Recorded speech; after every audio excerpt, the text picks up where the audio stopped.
Summer is dwindling to a close, but I feel like we still have a handful of summer feeling nights remaining, so nothing to get too sad about. This week we're talking about Tinx, the influencer who started on TikTok and is now kind of just this omnipresent vibe. But before we get into that, we have a couple of items of Stargirl news. So first on the docket, Sydney Sweeney threw her mom a surprise 60th birthday party that was hoedown themed. I found out about it from her Instagram post. She posted this like delightful carousel of her and her family and family's friends like at this barn. From the looks of it, it's like the exact environment in and around Spokane, Washington, which is where she's from, which I've said is where my dad lives. Anyways, and so she posted this swipe through of her family and friends in this like barn environment with like chandeliers, and her and her mom are in these little white dresses and cowgirl boots and cowgirl hat, and everyone's dressed up, and they had a band and they had a photo booth where you could like take Western photos. Anyways, they were line dancing. It was all just really, really cute, all ages event. Anyways, but then in other photos that like other attendees of the event, like her brother, whose name is Trent Sweeney, posted, you can see that there were people there wearing red Make 60 Great Again hats. And then like, I guess someone in it is in a Blue Lives Matter shirt. Anyways, so then people like were freaking out, taking her to town, of course. So then she posted a response on her Twitter where she says, "You guys, this is wild. An innocent celebration for my mom's milestone 60th birthday has turned into an absurd political statement, which was not the intention. Please stop making assumptions. Much love to everyone. Red heart. And happy birthday, Mom." Okay, so there's a couple levels to this that I want to discuss.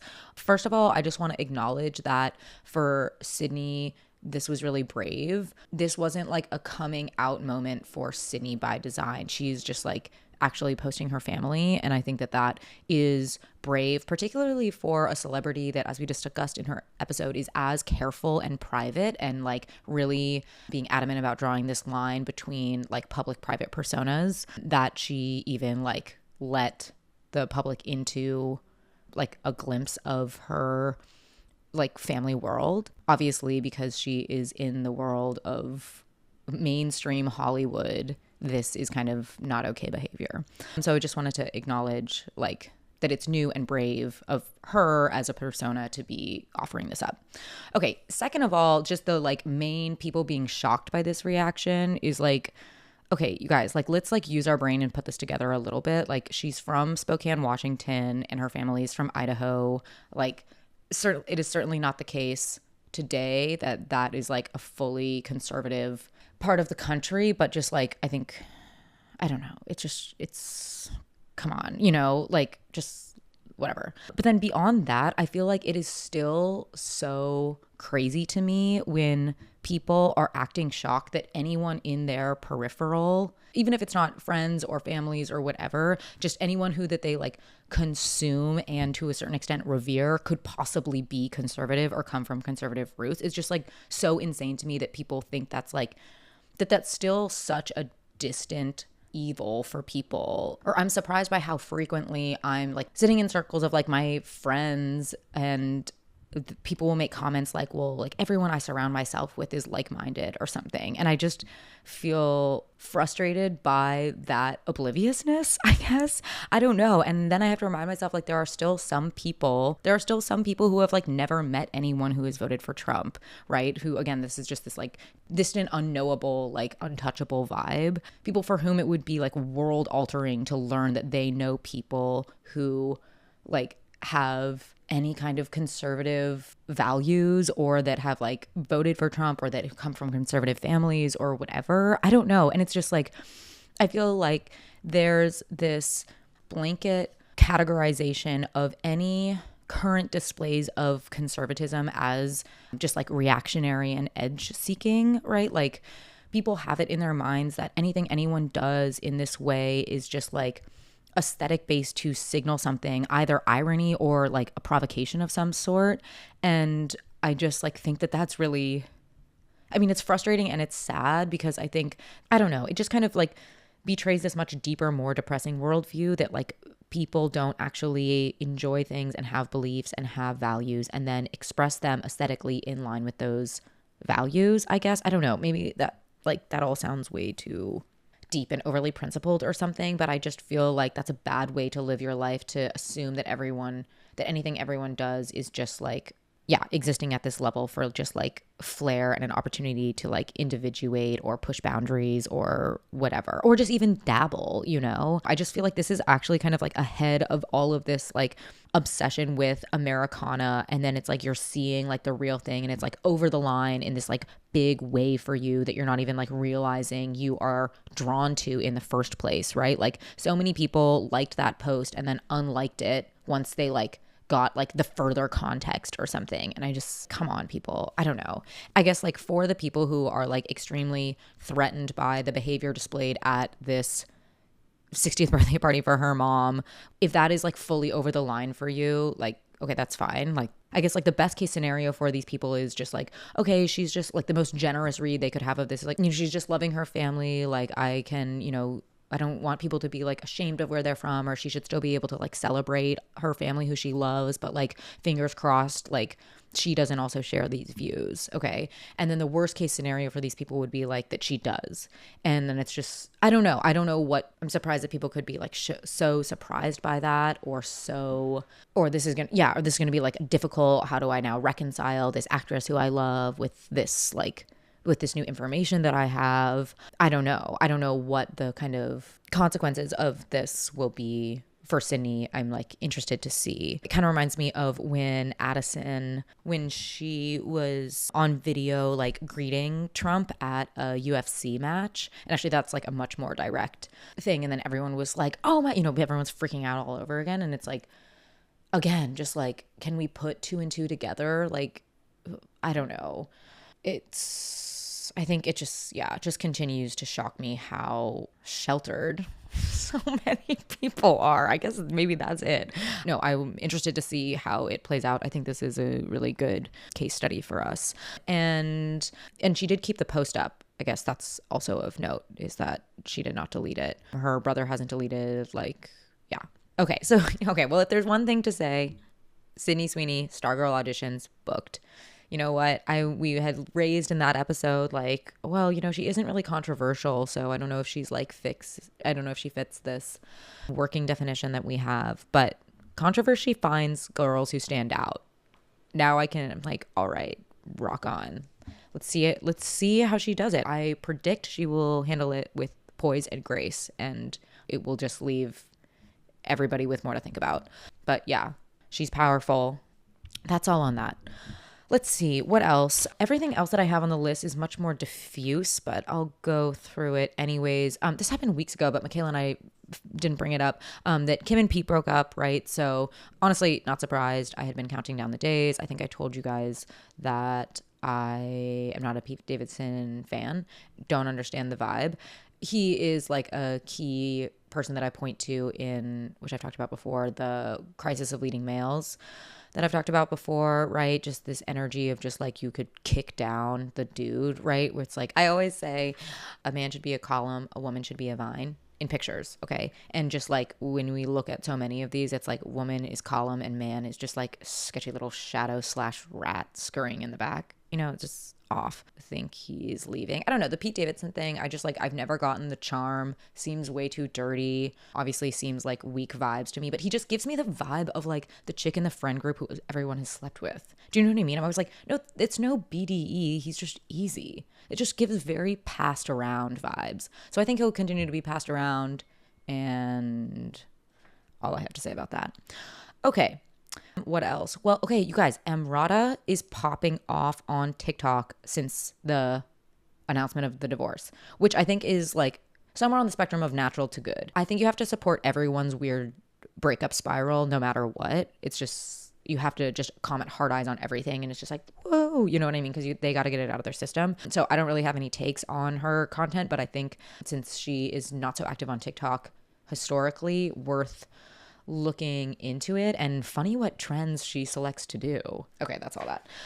What else? Okay, well, just today, Addison Rae was on the cover of Remix magazine, which was a publication I was unfamiliar with until this point. Actually, that's one thing about Addison is I have learned about so many new random like magazines and photographers and people because whatever. Anyway, she's on the cover of Remix magazine. She looks amazing. The shoot is like mostly focused around this kind of like her all dolled up in like a cheap motel room. It's so good. She can just, yeah, I mean, I feel like it had been so long since we had someone who could so well embody just kind of like trashy, desperate, but like still extremely sexual and desirable kind of character, right? Like she can do so much of this kind of just white trash vibe so good. She looks so good in all of these different environments, and yeah, cool when she's in her lane.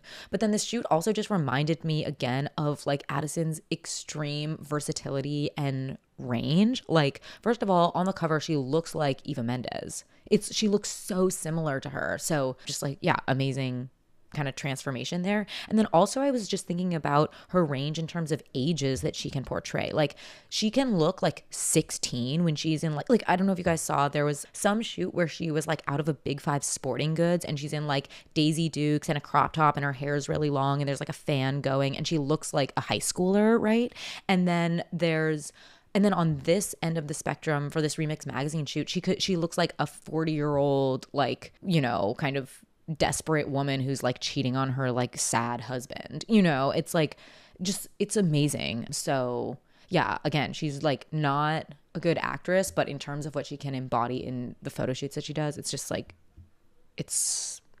yeah, I mean, you guys know. Okay, that's that. Oh, another kind of small random thing, but that I wanted to tell you guys is that maybe a month ago now, I got to meet Lena Dunham, which if there is one living Stargirl, it is Lena Dunham. And the only reason that I haven't done an episode on her is because she's like so foundational and so huge that it's like I can't get it wrong. And honestly, I also just feel like even though I do have a particular viewpoint on her and particular like personal attachments, I like want to find the like exact right person to come on who can just like breathe all this other knowledge and energy into her as a topic. So if that's you, definitely contact. But anyways, that's all that. But no, I went to the opening of Sharp Stick, her new movie. Again, this was like maybe early July, I feel like. And then afterwards I got to meet her on the street and she was like so warm and so sweet and like let me kind of just like totally fangirl out at her and gave me a big hug at the end. And I was just like, it was just exciting. I don't know. I don't agree with the don't meet your idols vibe. I'm like, yeah, I want to meet all of them. Anyways, thanks for letting me gush. That's all the Stargirl news. Okay, so now the episode's officially starting. Okay, so today we're talking about Tinx, who is an influencer. She originally started making videos on TikTok in like early pandemic time, like March to May 2020. But today I would say her primary medium is Instagram stories. That's like where she's posting the most frequent updates. That's like where you like interact with her the most. So in the span of like not even 2.5 years, she's built this like entire universe of Tinx, right? Like there's a million influencers, but Tinx to me stands out as a Stargirl because she has like somehow found a way to do something slightly different, like to individuate herself from the influencer like category and really like ultimately created her own lane for herself. And she has this like really crazy fandom. She generates a lot of like a lot of people really don't like her. And then she has had her own little like her handful of like kind of controversial blips as well. So I want to talk about what I see as like the precariousness of her whole model, which I would categorize as like relatable X aspirational, right? And this label relatable X aspirational is kind of applied to a lot of kind of like the top content creator influencer types. But I just kind of want to talk about like what does that model even mean, what's being sold, what's being rejected, like what is the like potential longevity or not. All right, so first some background, first of all. So Tinx is not her given name. Her name is Christina Najjar, but she goes by Tinx, as she talks about in like all of the interviews that she does. She created Tinx as kind of an alter ego that like got her into a space of confidence. So I guess she had watched some movie or something when she was like 10 years old One of the girls in it was called Tinka Parker, and she was like super confident and super like fun and like didn't care what anybody thought about her and whatever. And so Tinx like adopted this name, and and she's gone by Tinx like forevermore in her life. She's currently 31 years old, so this means she started making TikToks when she was 29. So we'll come back to that, but that's of note. She was born in Washington, D.C. to American parents, but then they like immediately moved to London where she grew up. So she has both like a British and an American passport, and she kind of like sometimes like slips into this British accent from time to time, and a lot of people think it's like fake, whatever. She went to an all-girls school growing up, and she talks about this all the time and as being like extremely foundational to the way she operates, to her true girl nature, and to kind of like to informing a lot of the ways that she like went about relationships and dating and style and like girl codeness and all of these other things. So then she went to Stanford, and she was the president of her sorority Theta, so that all kind of follows. She lived in San Francisco for a few years after college. I know she like lived in the marina with like her college girlfriends in this like purple house and whatever. She like notoriously, well, in her retelling, like sucked at all of her jobs. And I don't even know what she was doing. I think she worked for like Gap or something, maybe as like a buyer, or I don't even know all the potential like behind the scenes corporate jobs you can have, but whatever, she was doing something random, but that she apparently sucked at. Then she moved to New York to go to grad school at Parsons, and she was doing some freelance writing at that time for like places like Pop Sugar, Refinery 29. She had at least one piece that I know of in Teen Vogue. She talks about a lot how she was like really, really not happy in New York. She found it really difficult to make friends and to kind of like find her scene, and I think she was just like depressed in general for those 2 years that she was in New York.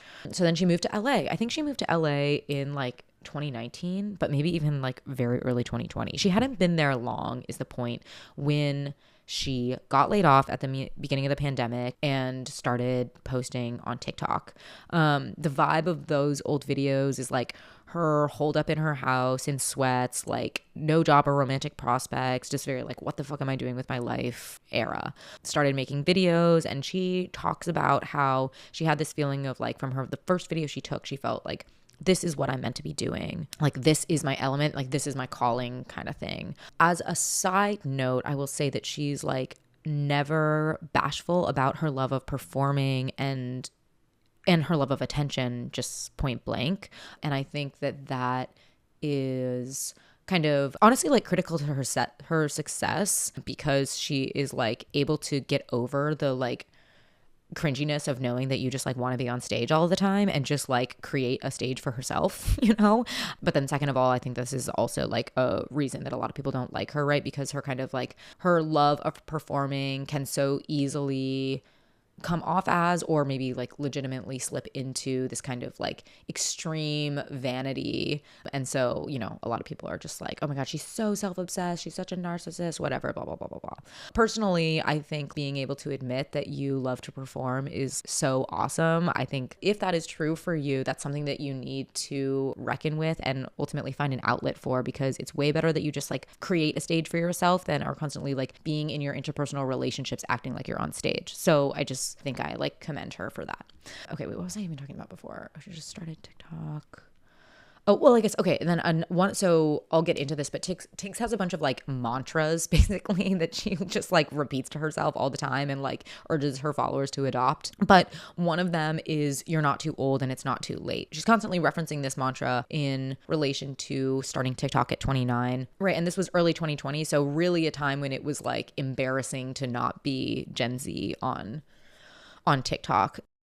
So, and I mean, obviously that worked out for her, right? Like if she hadn't thought that she was like too old to start anything new at 29, then she wouldn't have this like empire that she's built. Anyways, okay. So all this is to say, anyways, so she blew up from her early content. She had like 1 million followers within the first year. And now she has like 1.5 million followers on TikTok and like 480,000 on Instagram.